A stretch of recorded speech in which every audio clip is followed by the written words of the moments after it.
Welcome to the What I Meant to Say podcast. I'm your host, Wendy Jones, and I started these conversations because life doesn't give us do-overs. So this is a space where we get a chance to reflect and tell our story again, with more grace for ourselves, and hopefully make us all better for having listened. Today I'm happy to have episode 6 and my first podcast back after ankle surgery with my good friend and amazing coach, Ashley Clark. Ashley was a collegiate indoor volleyball player at Cal State Dominguez Hills and has coached all of my kids on some level, 2 of them on teams that won medals at AAUs and junior nationals. What I love most about Ashley as a coach is her ability to hold a high standard and still show compassion for anything an athlete is going through on or off the court. I hope we can use this conversation to frame how her life experience has made her both a better athlete and coach, and I also hope you enjoy Ashley's wisdom and story as much as I have. Okay, I'm so excited to have this conversation because we've had so many What I Meant to Say conversations offline over the last almost 10 years. So Ashley and I have known each other. Uh-oh, I forgot to turn off my phone. Okay. No more of that. We've known each other almost 10 years. Has it been 10 years? I moved here in 2013, and you started coaching Lauren the first year she was a club coach. So, Wow. So excited to have Ashley Clark here today for What I Meant to Say conversation. And I've been lucky enough to have you coach really all 4 of my kids, because you've even given Matthew some beach lessons. Yep. And starting with the first year we got here, I watched you coach that team when Lauren was 14, and then you coached Luke's 13's team to a bronze medal, and Lauren's, what year did, and then the girls won a gold. AAU gold, yep. So my kids had some really early success with you, and then you got to coach Kate. Yep. And it just has been, watching you over the last 10 years, I've watched how your life story and getting to know you as a friend really influences the way you coach. And it's really super inspiring. So that's why I wanted to have you here today. And thank you for coming. Well, thank you for having me. I'm really excited to be able to share my story and share some of the insights as to why I am the way that I am and why I coach the way that I coach. I do have a strong belief that it stems from how I grew up, experiences that I had in and out of sports, as well as, as I went through college and had started to identify mentors and people that I recognized good in. So it's a combination of all those things wrapped into one. And I think it's interesting, we've known each other for almost 10 years, but I also had a 2.5-year stint where I was in Iowa. So That's right. There was a block of time where we weren't really talking or seeing each other. So I think you have a interesting take in that you saw me before, and then now you know me more as a friend, and colleague after, I would say. Yeah, needless to say, Ashley's been like my number 2. This last week, I had ankle surgery about a week ago. I was on the phone with my best friend from high school last night. She's like, "What, you're going to do a podcast already?" And I was like, the only way to do this is to get back to normal as fast as possible. But Ashley was a lifesaver, even sitting in the ER with my youngest last week, who decided to fall off his skateboard and get 7 stitches and hurt his back. So the gratitude for friendship over the last week, aside from the person who's literally living with me and taking care of me, Yeah. you have been there, and I think I can't say enough about the type of person and friend that you are, so thank you. You're welcome. It's my pleasure. Yeah. My kids are lucky to have you too. So Love your kids. with that, let's start early. So like early life athletic experiences, family background. Give me a little insight there. So I'm the oldest of 5 kids. Me and my 3 sisters are about 18 months apart. And then my brother, who is the youngest, is 5 years below my youngest sister. So that's about an 11-year age gap between me and my brother.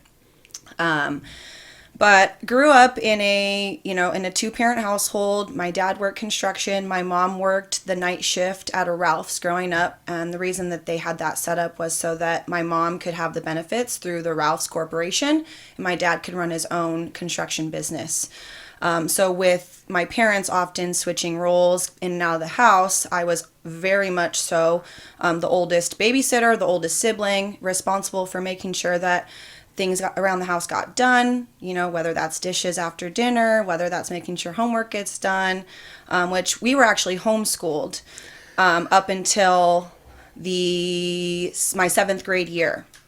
So my mom was an at-home teacher, so her job during the day was to teach us and, facilitate our education, and then she would go and work the night shift at Ralph's. So you have what I hear there, like you have such an amazing example of work ethic from a very young age, and a lot was expected of you. Yes, 100%. And to be frank, I mean, my mom was a helper and a teacher, but I was responsible for opening the book and reading.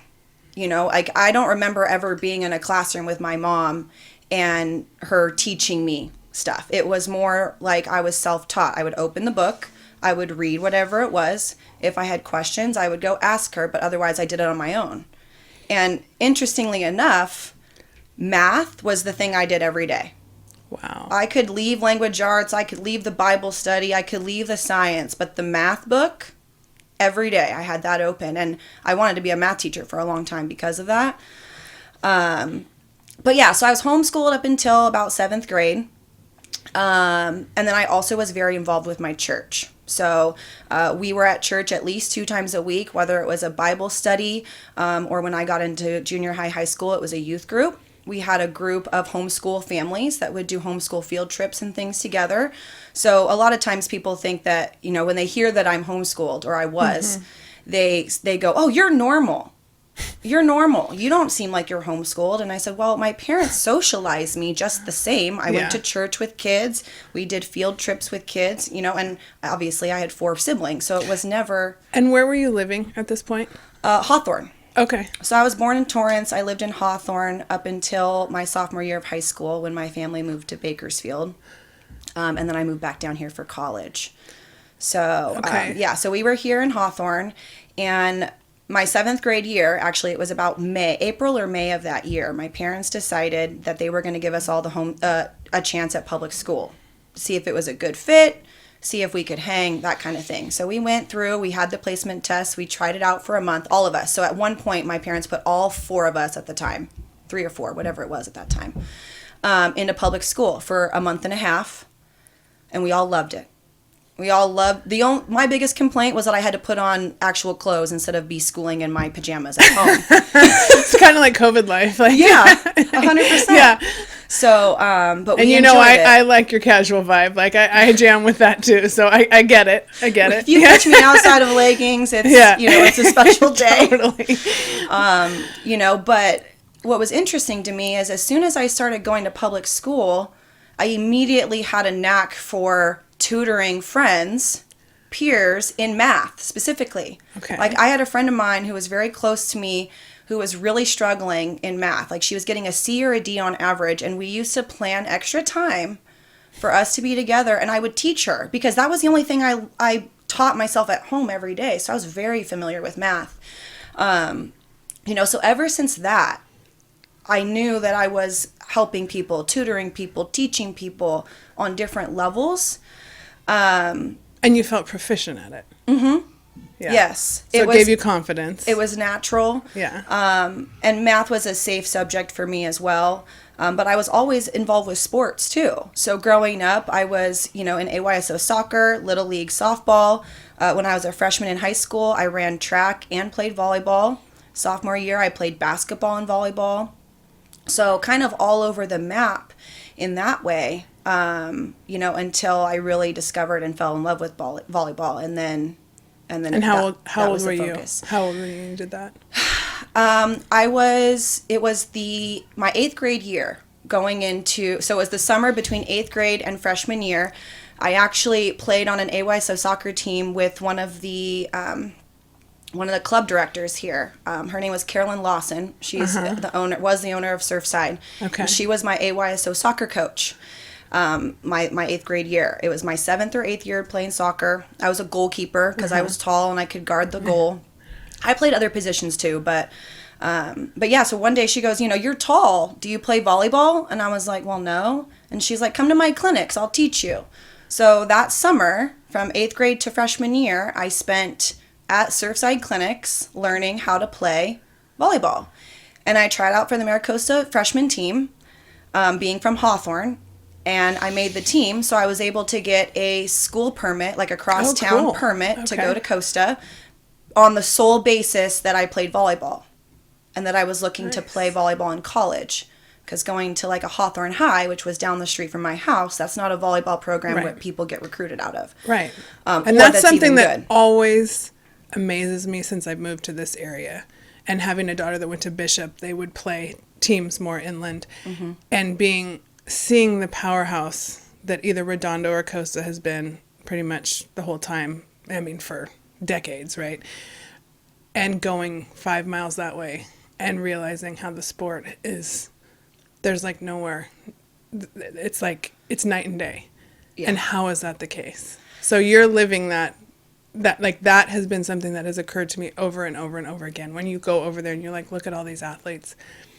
And to this day, I feel like the only reason I was picked on that team, because I wasn't very good. I mean, I was just beginning. So I was, in theory, 2 to 3 years behind all the kids who live, breathe, and eat volleyball from, age 5 all the way up. Yeah. It is a prestige. It is a family thing around here. It's a culture. It's a lifestyle here in the South Bay.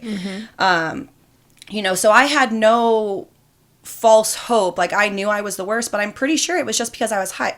My height. I've been 5'10" since I was 14 years old, and because I was new, they said you seem to have a lot of potential, mostly because your height. So they put me in the middle, and I learned how to play middle and learned how to serve. I was a good server, and took a lot of pride in whatever passing reps I could get, because I didn't know where the future was going to lead me. But yeah, I was brand new and made one of the best teams, one of the best high school teams in the area, and sat the bench almost all year. And I remember it. But I also was very aware that I was new and that I was learning. So I just put 110% into what I could control, serve, right? And then do whatever coach says in practice, work my butt off, and So you were a very coachable athlete.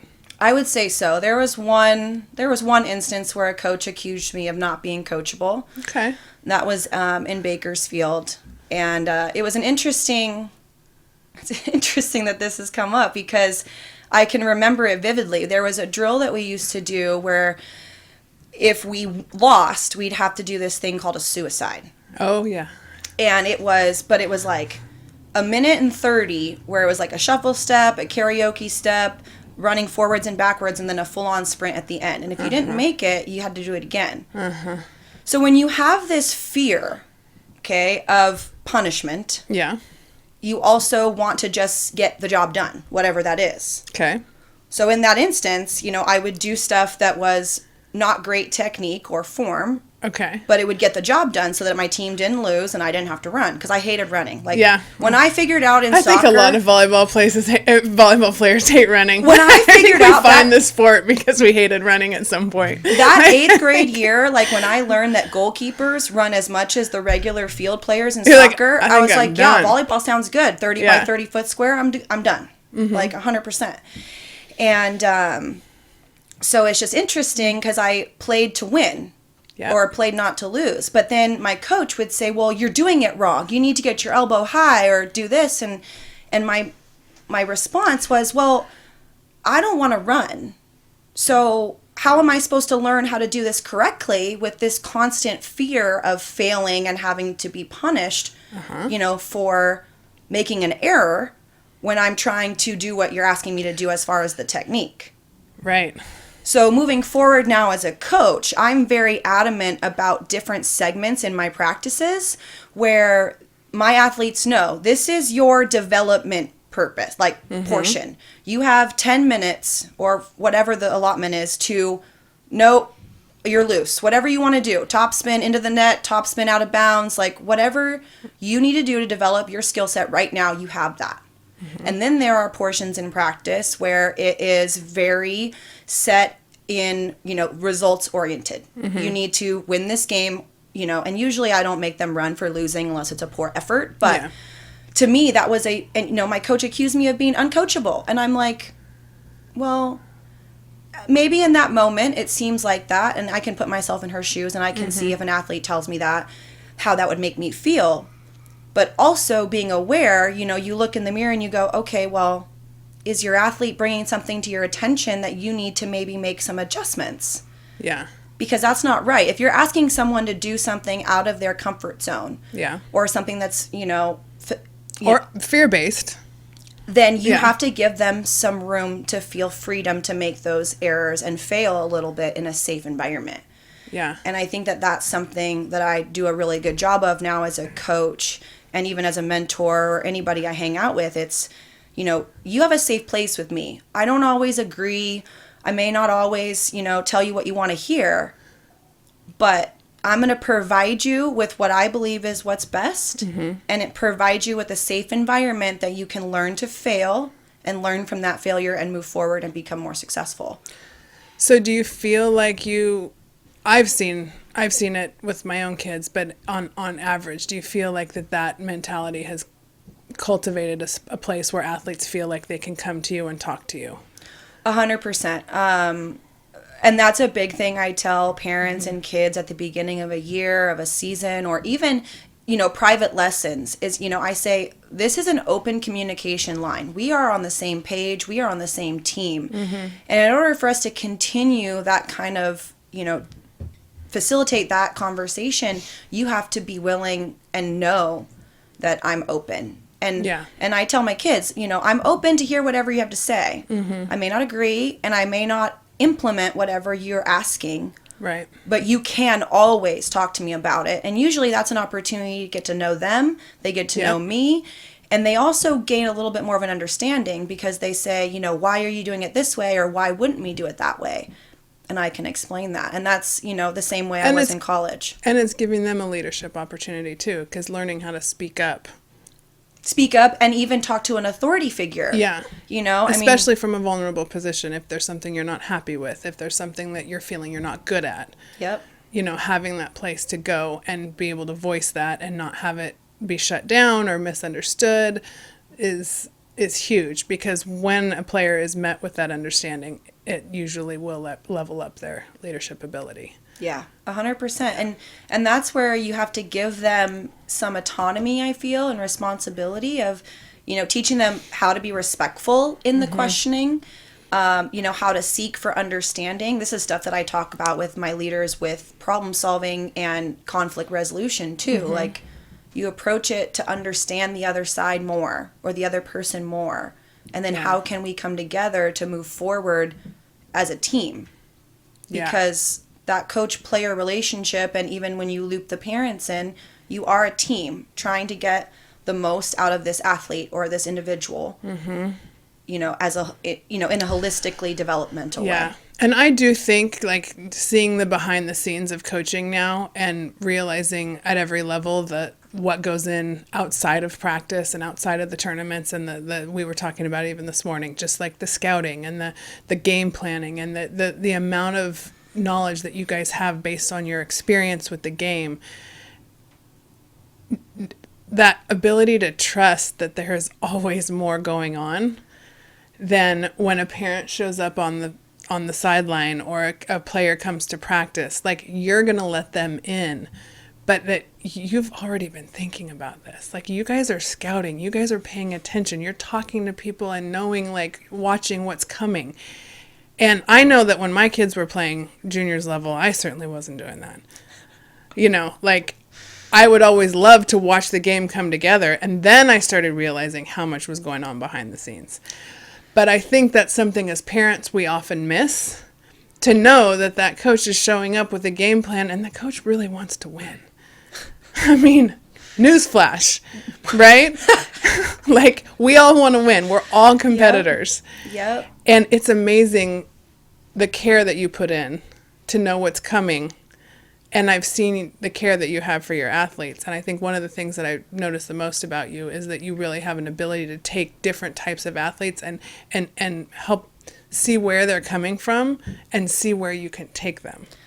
So a little bit, like, tell me a little bit about, So I think that how that has come, I mean, I've always been a leader because of my, having younger siblings or going into public school, but the story that comes to mind, and we'll circle back around to this, I went to college and I was a walk-on. So I went to an open tryout. The coach said to me, I don't have a scholarship for you, but I like your upside, your potential. So we're going to redshirt you and then, see what happens. I said, okay, cool. Right. At that point, I just wanted an opportunity to play in college. I wasn't getting recruited. I'd missed my junior season because the team disbanded and I was not picked up by other teams. And at that time, like 10 years ago, that time junior year was the big club year, or was the big recruiting year.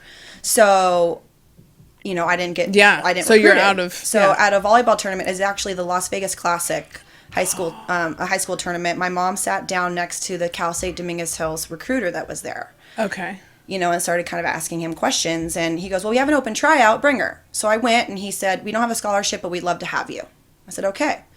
Doors open. And literally from that first year, they knew. Like, there was times where he would call timeouts or he would be in a practice and he would point me out and say, like, if any of you had half of what Ashley has, her work ethic, her attention to detail, like coming into practice on time, just the overall commitment and dedication, we would be a ton better. Like, to the point where he almost wanted to not redshirt me, but also knew that he needed to, so that he would have me for 4 years after the seniors were gone. Because I was a pretty strong, rather than using you now with this group that's out the door, right, I'm going to save you fresh. Okay. So fast forward to like my sophomore year, so redshirt freshman. I was named a captain. I'd earned an athletic scholarship in addition to my academic scholarship, and I was a captain. Okay. And my coach, Scott Davenport, he's a big AVP coach, FIVB solid coach. On the beach, yeah. One of my biggest mentors in the game. And he basically tried to get me to lead in a way that was more male-oriented, we'll say. He's a guy, right? So he's like, men get in each other's faces, grab you by the collar, like, get your stuff done, or we're going to lose, or we're going to find someone else, kind of. And so me being young and new to this leadership in a sports role, and I just was like, okay, I'll do it. Mm-hmm. Well, it got to the point where none of my teammates would follow me because I was so abrasive and so brash with them, even though I was doing exactly what my coach asked. Okay. Yeah. Like, to the point where they would circle up and stretch and I would be on the outskirts. Like, it was bad. And there was 2 other captains. So we had 3 captains, and I was the one that was left out. Even the other captains were excluding me from stuff. Oof. So at the end of that season, my coach sat me down in his office and said, you're doing everything I ask, but your team's not ready to follow you. So you're not going to be a captain going into the spring. And that's a really tough pill to swallow when you're being told that you're doing everything that you need to do, but that you're not going to be in that role. Leadership's important to me. It always has been. So I flipped the script and I said, okay, they don't want to follow me, so I'm just going to do my thing. I'm not going to care about anybody else. I'll still show up early, still get the equipment done, but I'm not going to try to be overtly, like, pleasing or, like, trying to help my teammates. Just, I'm going to come in and do me, because if they don't want to follow me, then I'm not going to help them. They don't want my help. Okay. So one spring day, we were having a crappy practice, and he's like, pack up the balls, take down the net, we're going to the track. Volleyball players never want to hear that. And it gets worse. Okay. It gets worse. So we go out to the track, and there's these big bleachers at the Home Depot Center at this time, and coach says, all right, you guys are going to do bleachers up and down until I say stop. Again. Never heard anything worse, because there's no like, it's not 30 minutes, it's not 10 times, it's whenever he's pleased, or probably when we're passed out puking or whatever. Yeah. Or someone's sprained an ankle, which would have been me. Thanks. Right. Sorry. That's all I ever think about when I hear bleachers. Like, so, 30 minutes later, we end the conditioning or the punishment, however you want to frame it. Mm-hmm. And he finally rips into them and he says, I don't know why you have ostracized Ashley, but she is doing everything I ask. She's the one getting better. She's trying to lead you, but you guys have, like I said, you've put her to the side and you've outcast her. And that same day, they all started to get it. So they all started to go, we're sorry for treating you that way. We want you back as our leader. And it was like literally within the next week, I was reinstated and it was back to normal, and I felt good. But I also had a reset in how I approached people. So I learned through that you have to be a little bit more of a chameleon with people that you lead, teammates, coworkers, as a coach, your athletes. You have to start to pay attention to how people respond, how they speak, how they interact with others. One of my favorite questions is, do you have siblings? And I ask them about, their birth order and how that may affect who they are as people. Because I know as the oldest in my family, I'm very organized, very type A. I can be controlling.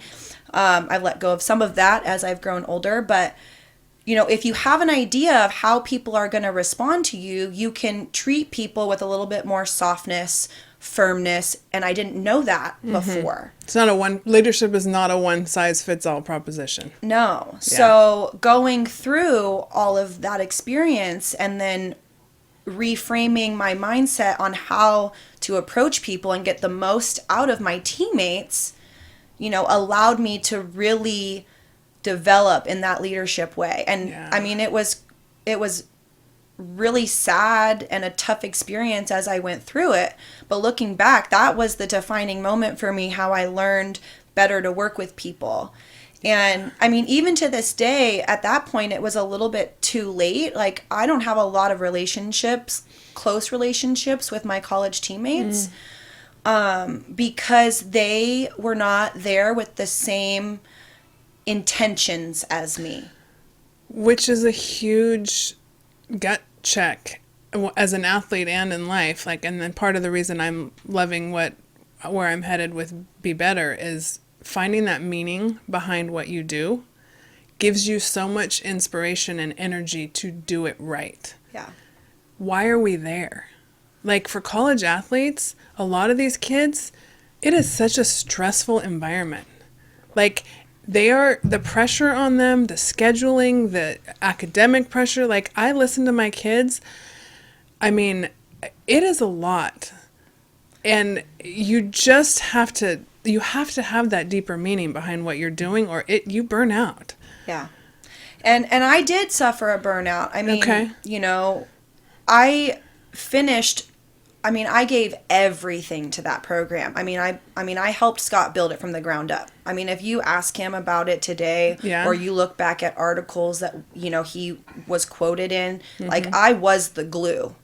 Yeah. Because of how I learned to lead and then also train other leaders. There's a freshman that came in as I was a senior, and it's actually funny how this all comes around, because I was a middle blocker in middle school and high school, and then when I went to college, Scott trained me to be a pin hitter. Okay. But my senior year, I got moved back to the middle because he'd finally recruited some freshmen that were going to be better than me. I still beat them as an outside hitter in practice. Yeah. But again, it was that flip where they were freshmen and he needed to invest in their future. Yeah. Right. So, but I took it upon myself to start to implement leadership stuff to them. So there's a freshman that still, anytime I see her, she'll be like, oh my gosh, you taught me everything I know. And her mom just loves me. She gives me hugs. She'll message me on Facebook. And, and it was that next class that was able to actually catapult the Dominguez Hills program into a better situation. So the groundwork that we put in for my 4 years helped them be better than they were in the previous 20.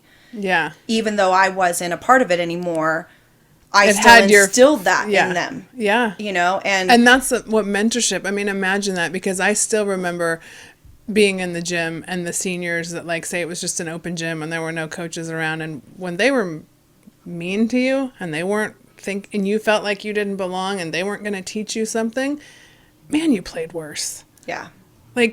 When you have somebody that you can look up to and then they look back at you and say, hey, come on, let me show you what I know. Game changer. Well, and And to that point, as a senior, as my coach is putting together these lineups, he also started to sense, some chaos when I wasn't on the floor. So he's got these freshmen now that he's trying to invest in, but they can't mentally wrap their head around a whole match.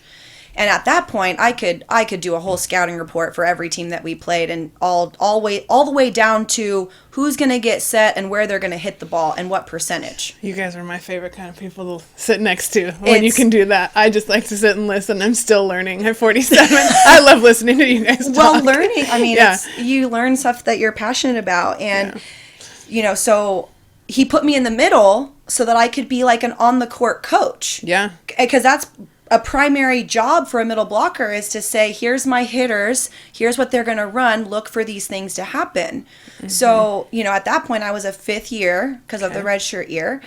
And he knew that my leadership was valuable.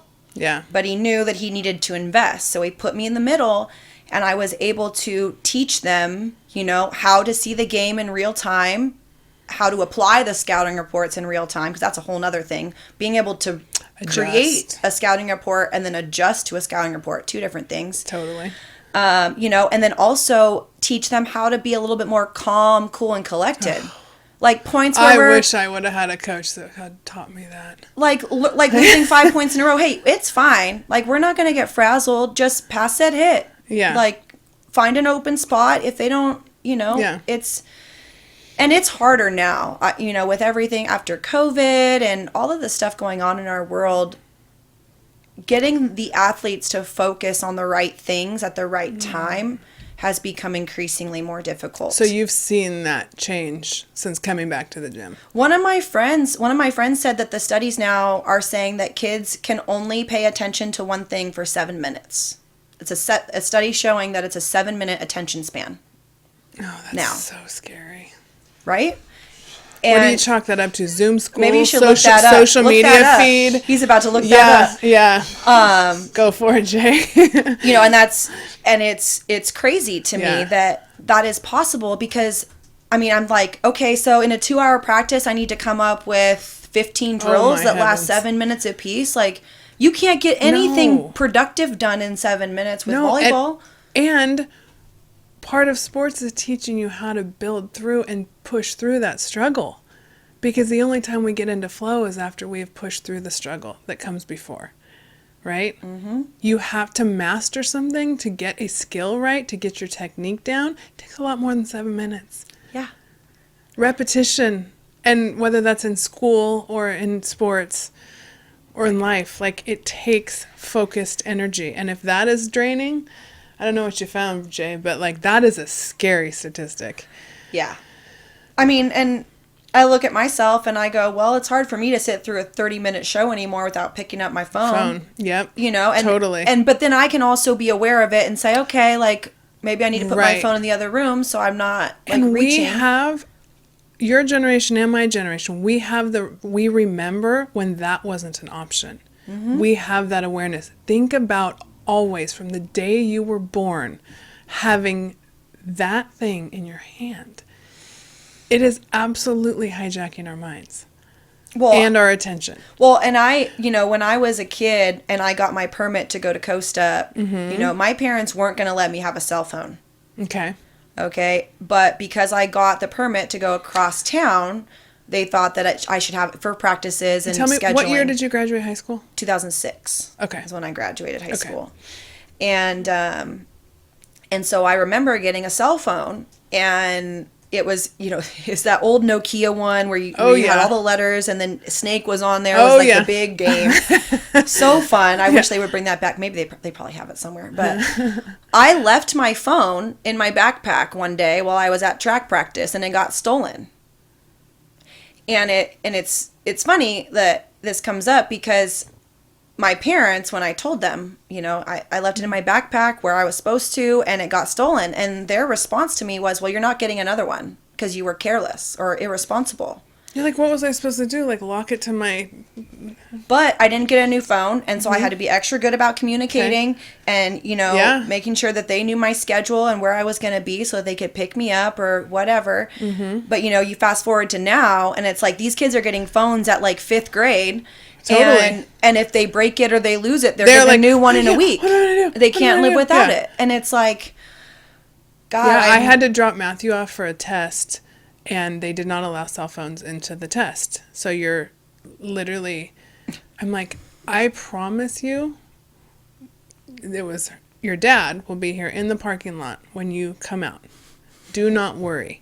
They have this attachment to, like, if I don't have this, I don't have the attachment to the person who's going to secure my ride or to keep me safe. And it's like, what a different mentality than the way we would just sit and wait. And it'd be okay. Yeah. And it'd be okay. Yeah.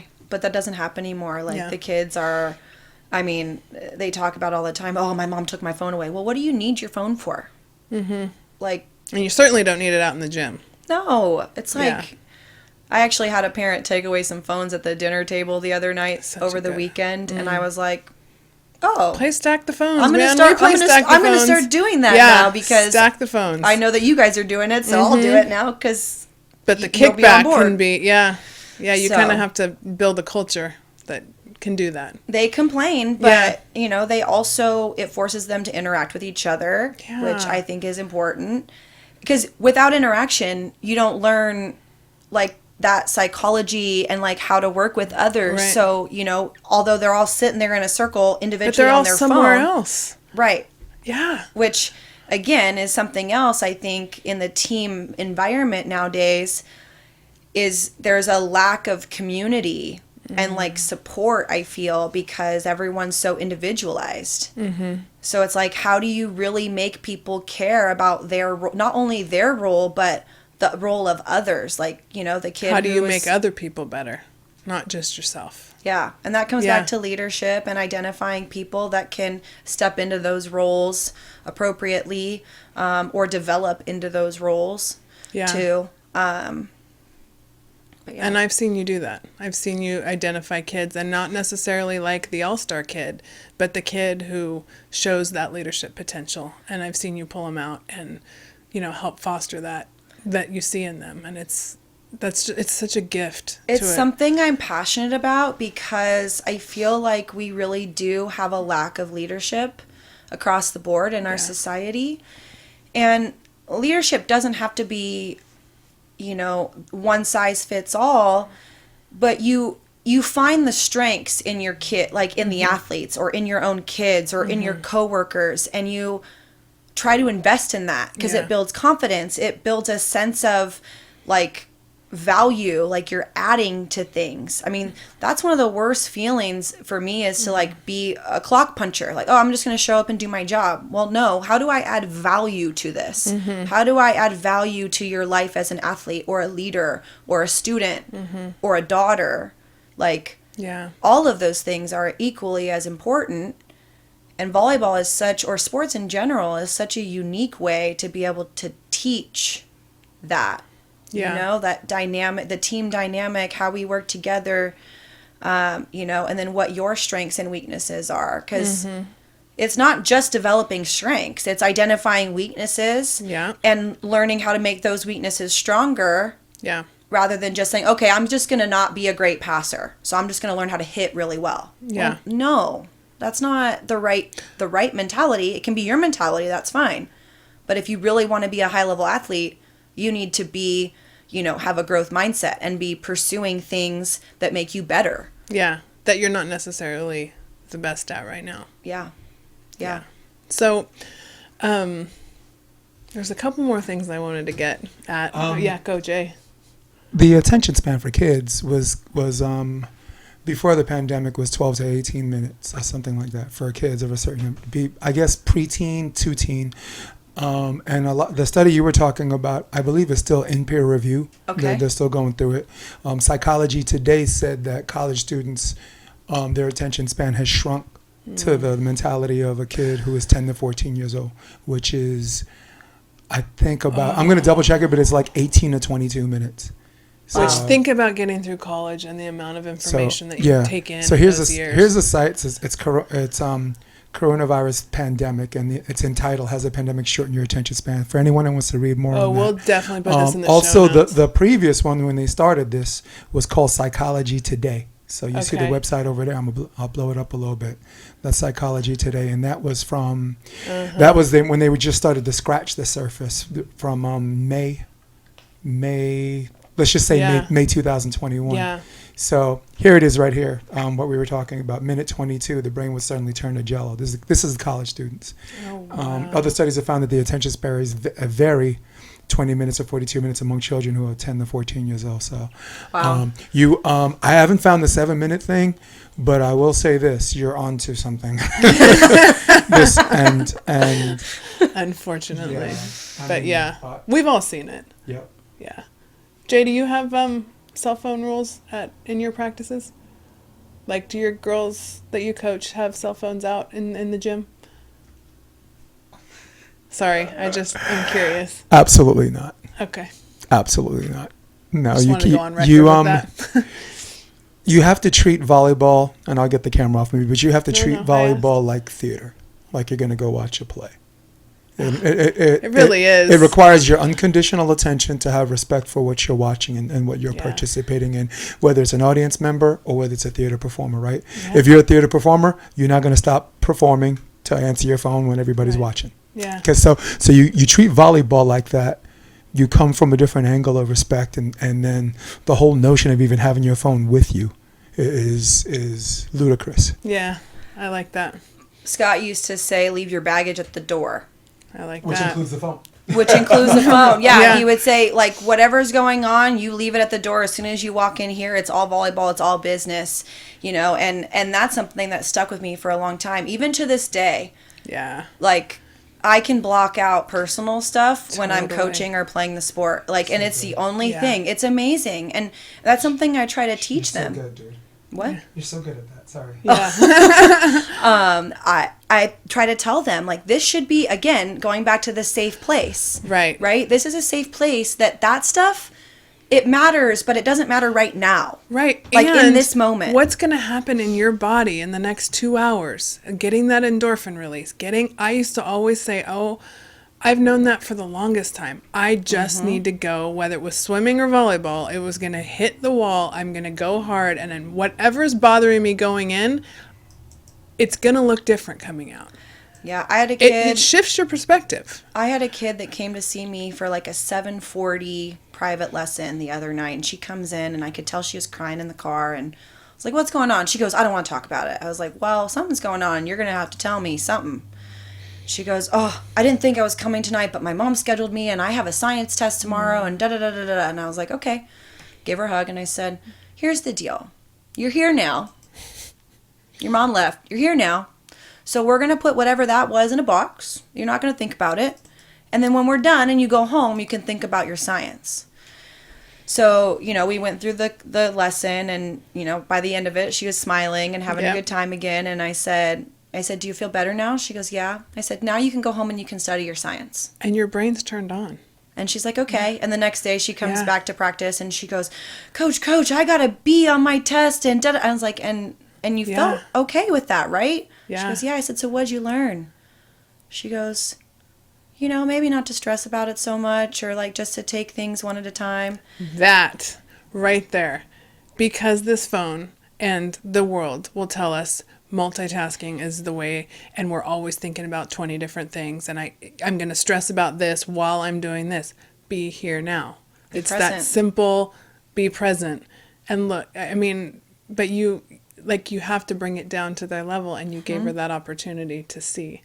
And that's always what I love about your coaching. And to me, like, a part of that safe environment is allowing them room to be who they are. Yeah. Like, in the weak moments, in the strong moments, like, they say it in church, God meets you wherever you are, right? Yeah.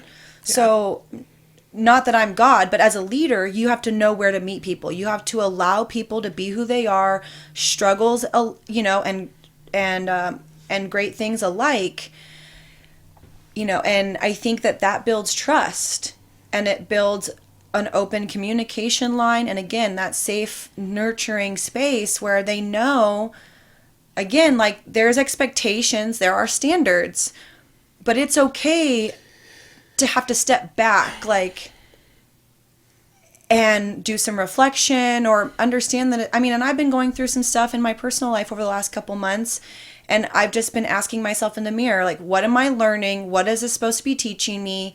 And just, try to do the next best thing. That's what I always say. Like, just do the next right thing. Whatever it is. Figure it out what that thing is. Do one thing. And people laugh when I say, like, when they ask me, oh, who do we play? Or what's this? I'm like, I don't know. I'll tell you on Friday. Or I'll tell you on Sunday morning when we get there and I see who's on the other side of the net. Like, one thing at a time. Now, yes, I could easily find out and let that pollute my brain all day of what we're doing on Sunday. But why? That causes me to be... Right, not present. Not present. And knowing that you have the skill set that when you get to that point, you can meet that challenge because of the skills you have in your tool belt. Yeah. That from all of these years of coaching and playing and family leadership and all of this stuff. Now, the other thing I kind of wanted to get at, and if I'm overstepping, let me know. But, like, one of the things I've noticed about myself is I like people that have a little bit of a chip on their shoulder. They're a little bit of the underdog that, kind of come at it from a place that's like, hey, I wasn't the popular kid. Like, I wasn't, like, that concept of growing up with a little bit of that chip is something I'm very attracted to. And I think it can really lead to really great things. And I've seen that in you. And I'm wondering if you can speak a little bit to why I would notice that chip. Yeah, I think my chip comes from just always trying to pursue my best, but there was, a situation when I was a kid. I mentioned I played AYSO soccer and Little League softball. Okay. And most of those years that I spent playing those sports, I was homeschooled. Okay. So at the time, our Wiseburn Little League, did All-Stars by player vote. I'll never forget this. Oh. Okay, by player vote. I feel it. Okay, there was 4 teams in the league. I was one of the better players in the league. The coaches all said that to me. But I didn't go to public school. So at that point, it was a kind of a popularity contest. There's a girl on my team that got picked because she was the popular kid at school. Right. And she wasn't very good. She wasn't like a right fielder, like didn't do much. But, so the kids all got to vote for the top 10 or whatever. And then the coaches would all get like a grandfather, vote. The coach's award. Yeah. That's all I love. And the coach's award. And whereas my coach could have used that to get me onto the All-Star team, there was a lefty pitcher that was throwing at like 45 miles an hour at whatever that was, 14 years old, kind of a freak. Yeah. Like a freak athlete, in a good way. Yeah. And so I knew, and I don't know how I've been able to have this kind of self-awareness since that, but like I knew that why they chose her over me.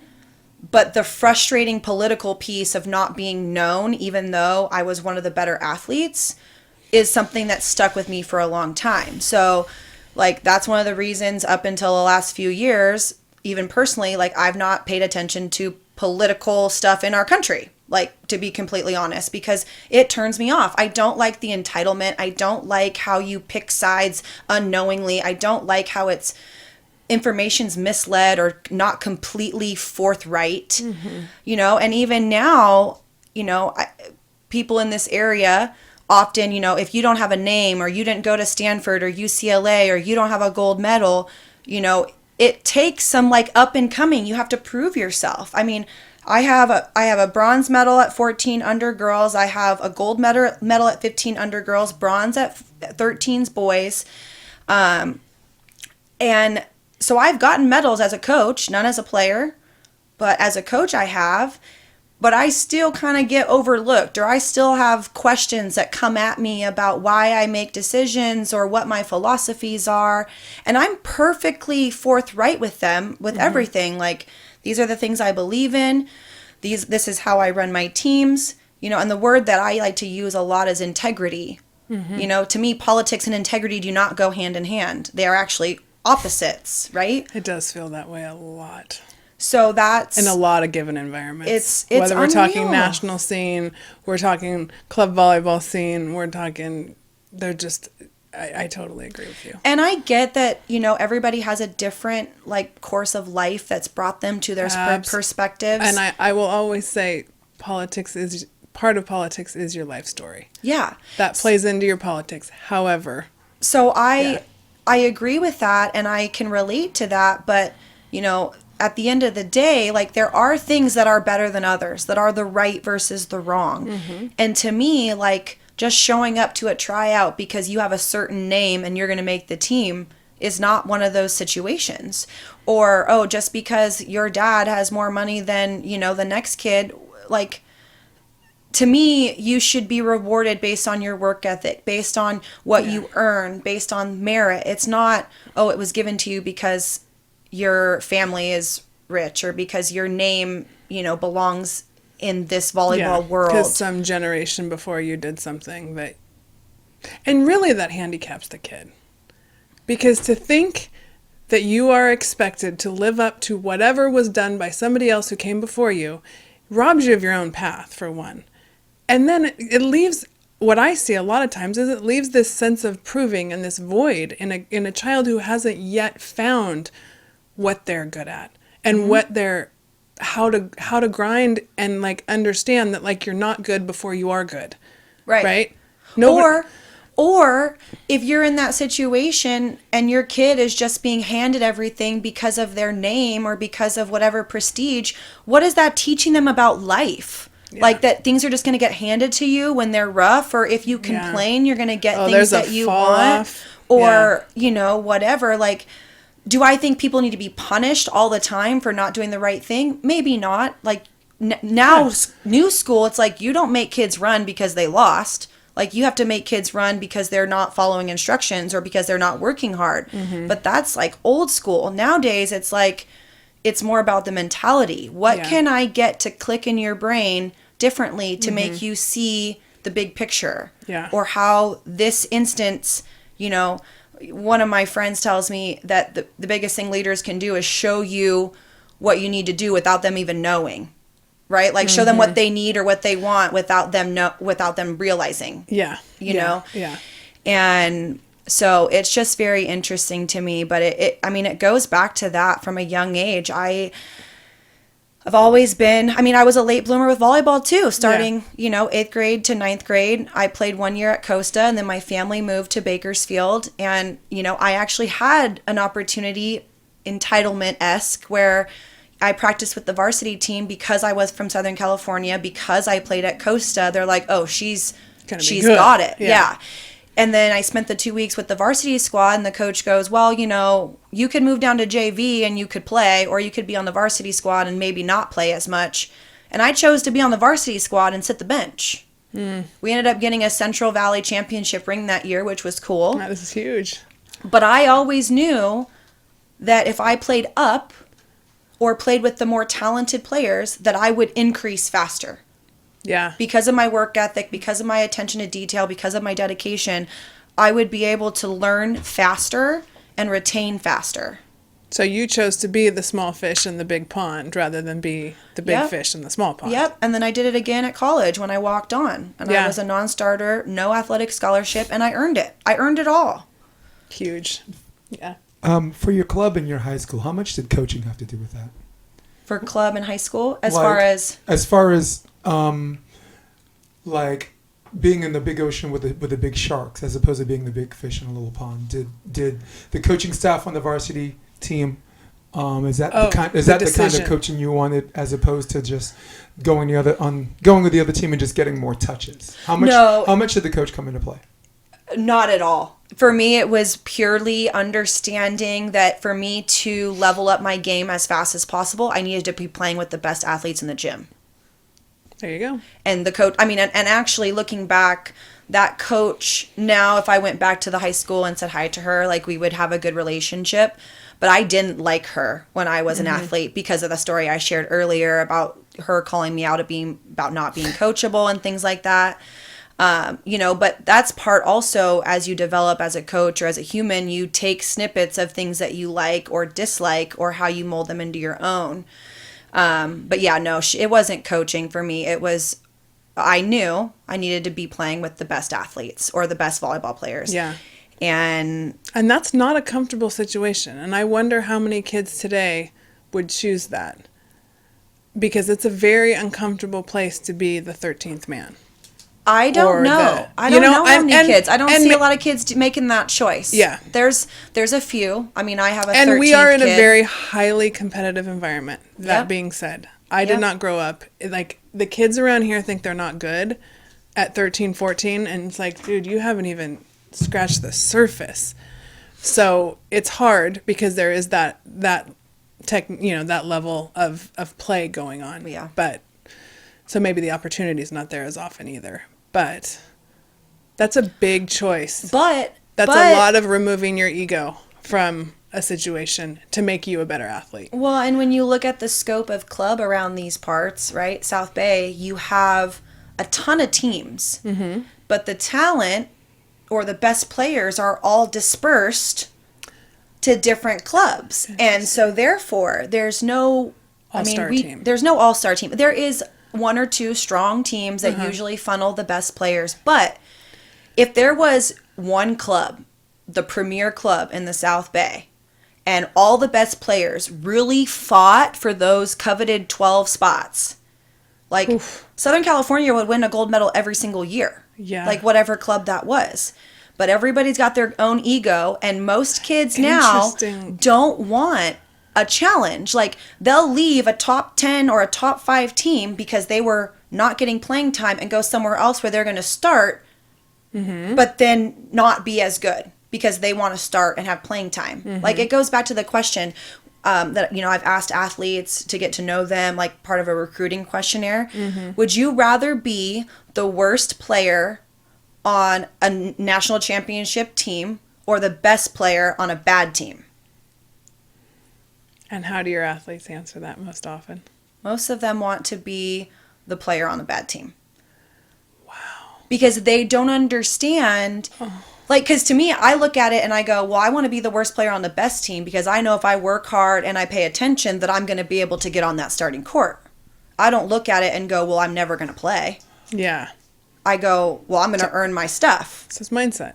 Right? Yeah. And if I'm the best player on a bad team, like, even then, I'm going to level them up to try to catch up to where I'm at and bring them up. And then I'm going to know that I'm building leadership and I'm building my game. But so either way, but most people won't stand up to the challenge. So you see that, like, kids jumping from club to club because they don't like their role. And instead of just trying to earn it and just being the best, they go find somewhere else that's a potentially better fit. But really, is it a better fit, or are you running from the challenge? Yeah, it's a very good question to ask. So,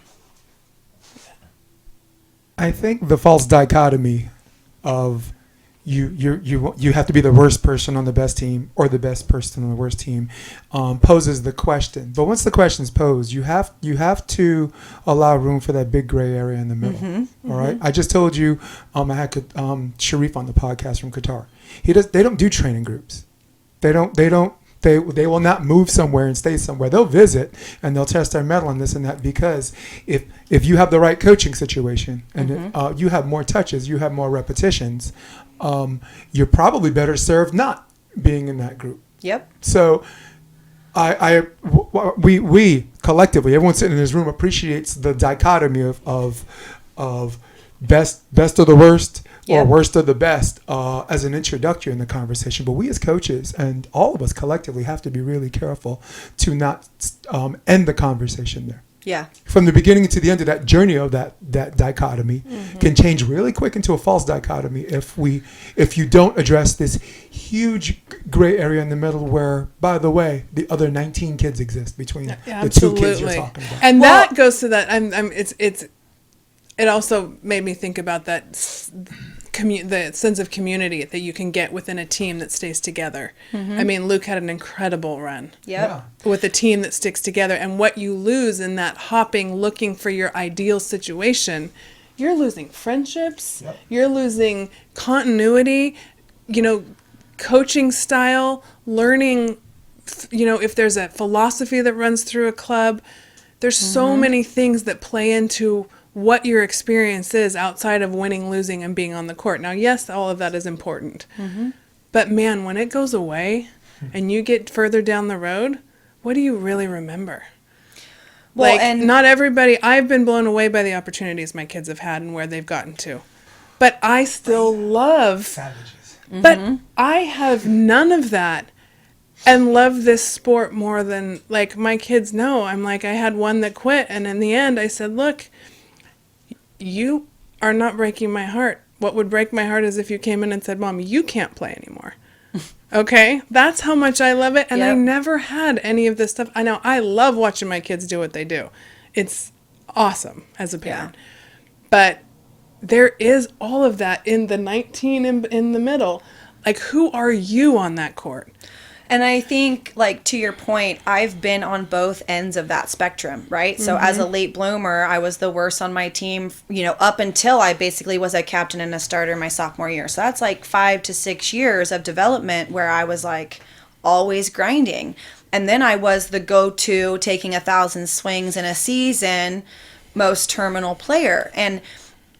But that allows me to have some perspective as a coach and understanding, like, again, it's not just those two extremes, but there is a slew of people in the middle. And again, like, each of them bring to the table strengths of their own and weaknesses. So how can you use them all individually? Like, for an example, I have a kid on my team who exhibits some leadership abilities. And I asked her if she wants to lead, and she said, yeah, but her best quality right now is that she's super energetic and happy all the time. So I gave her this role called vibe check. And I told her, anytime I say the words vibe check, you have full reign to do whatever you want to do. You can do cartwheels, backflips. She was a cheerleader. So I was like, whatever you want to do, hands up, whatever you want. And I've done it once so far. They've been pretty good, even keel with their mentality, but and she just screamed loud pitch and everybody started laughing. And I mean, it maybe wasn't the best thing in the moment, but it made everybody laugh. And it was what it was. So, or giving, also the other thing I try to do is tell, like, whether it's the worst player or somebody in the middle, hey, you need to be working on this. Like, this is what's going to level you up. And then also B, this is what's going to help your team level up. So they always have something that they're thinking about in response to them as an individual and their role on the team. That's huge. And I think when you spend time doing that, some conversations last a minute, some last 5, some are 30 seconds. But when you have that, they're consistently on a path to improvement and like paying attention, to what they're doing. Yeah. A little bit more than just being like just a fish in the pond or a player on the team. Or in their own head about their own one little thing that they did right or wrong. Yeah. But that's something that, I wish is a more, maybe I should start putting it into my like parent meeting to explain, like, I've been on both sides, like, and I've made tough choices where I'm still, the least experienced player is the words I like to use.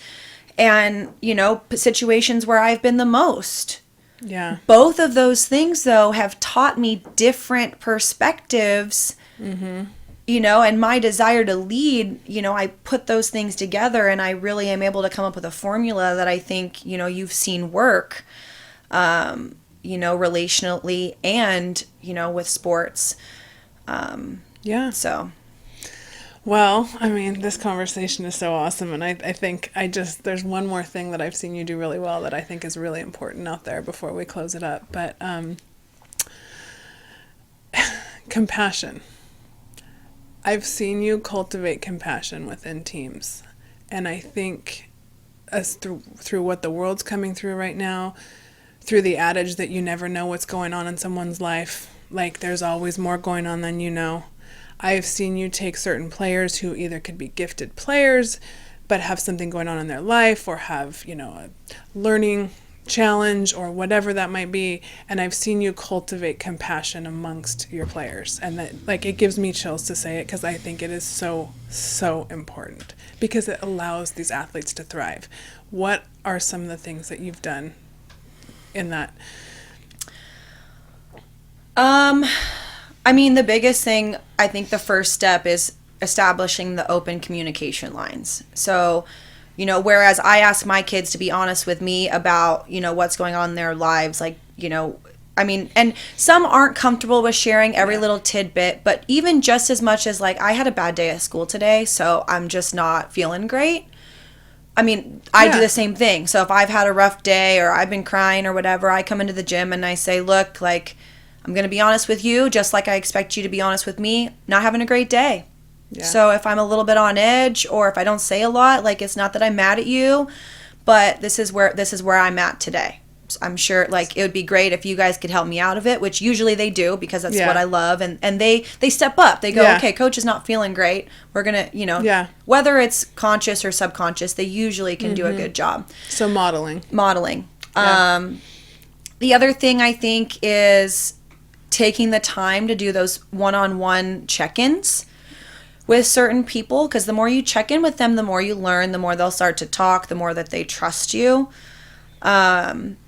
Identifying leaders, you know, some of those situations where I've had, like, a potential learning disability or learning challenge, or somebody who's, you know, the last player on the team, the 13th player, we'll call them, that isn't going to be get a lot of playing time or whatever, because she's developing or he's developing.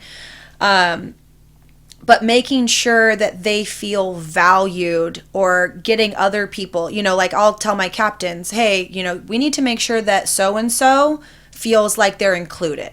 Mm-hmm. They need to feel like they're a part of this, even though, you know, they're not getting as much playing time as the next person. And then identifying certain characteristics. I think this is the biggest one. Identifying characteristics in your players that can assist the ones who have a need. Mm-hmm. And usually it's somebody who is more understanding of others, or has a personality that just doesn't care who they are. Yeah.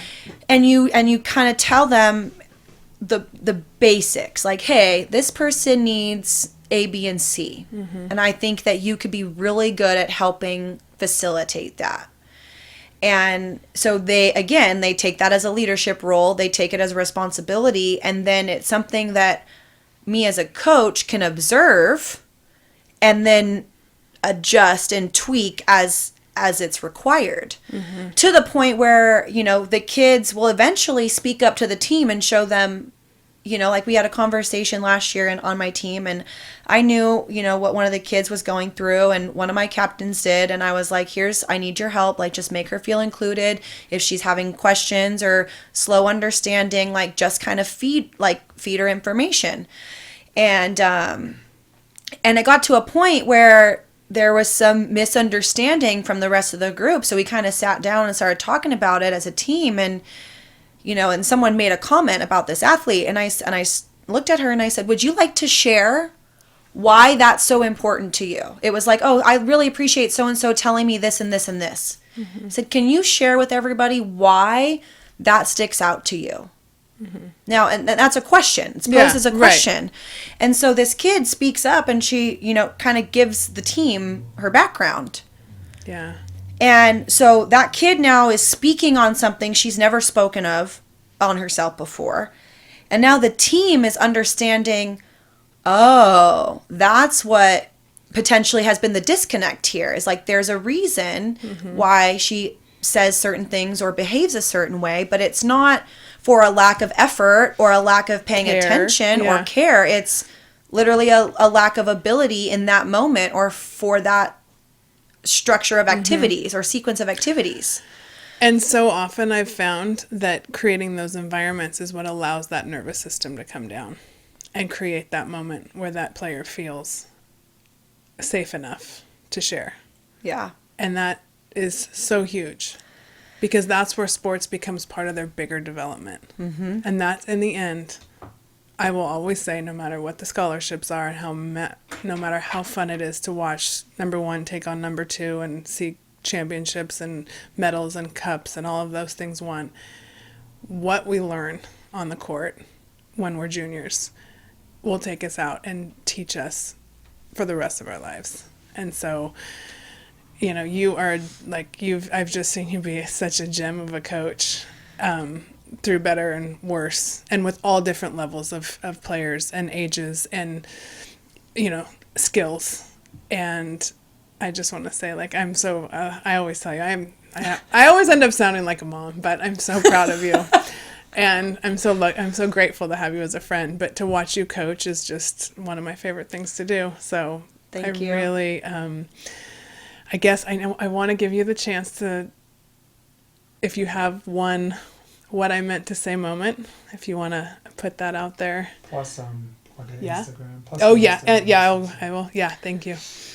You know, I usually say what's on my mind pretty upfront. And I do love that about you. You know, to the point where I often people, you know, accuse me of being abrasive or brash or harsh. And, you know, so I have to go back and say, you know, what I meant to say that.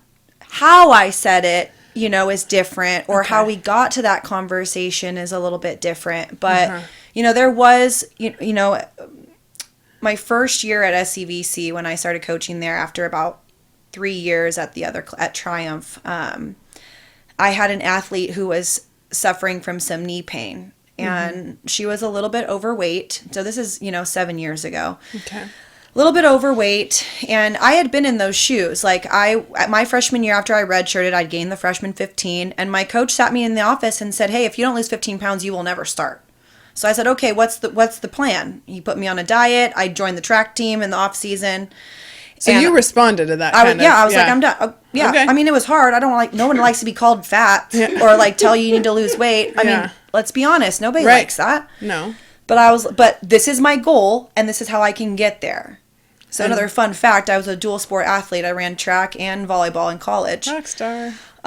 But so fast forward, I have this kid suffering from these knee problems, and, you know, approached her in a conversation. She had ice on her knees at a practice, and something along the lines of, like, you know, if this is something that you really want to do, maybe we should think about doing some nutrition or some extra workouts, because that will help alleviate some of that knee stress that you're having. I mean, your knees carry all of your weight.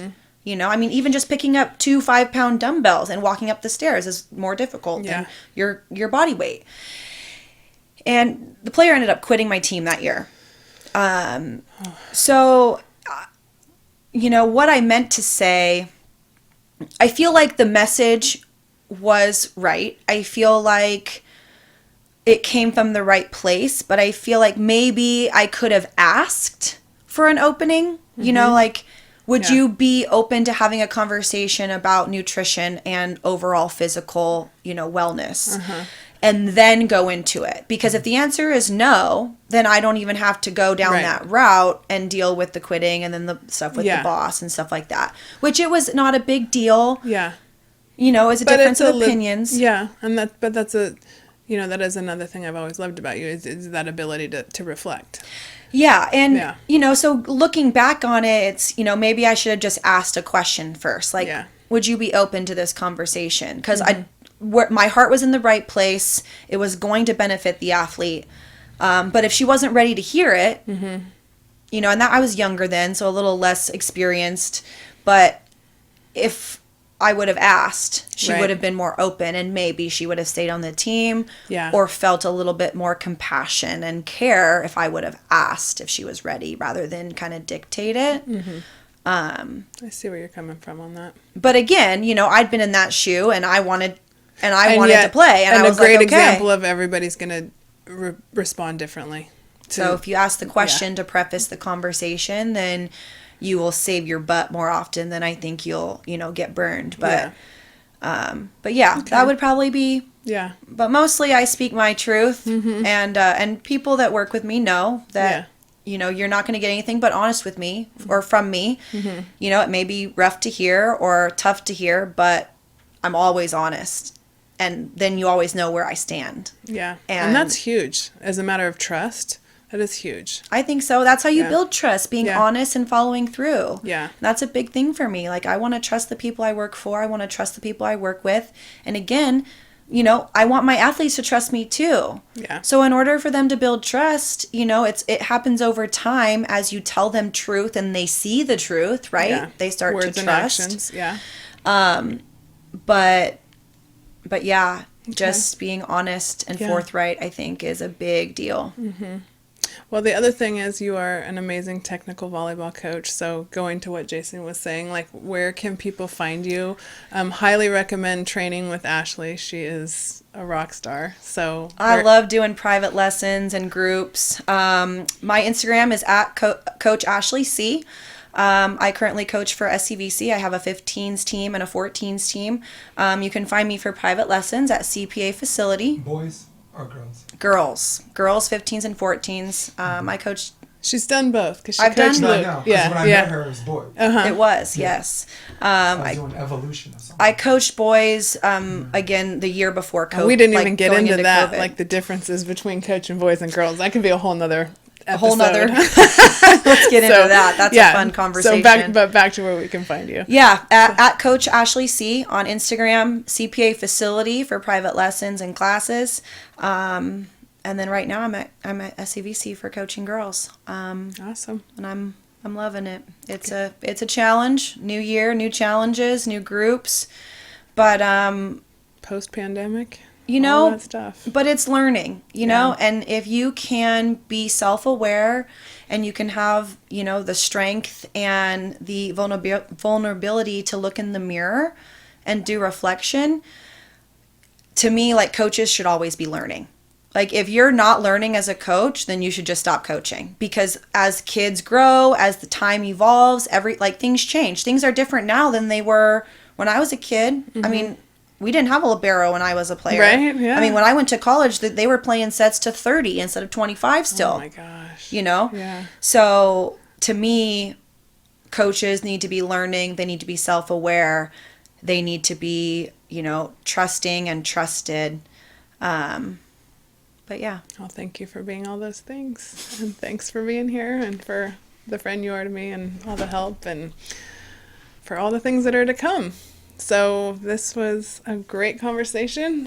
What I meant to say, and you can come check us out at BeBetterWithWendyJones.com. And Ashley and I are going to be doing great things in the future.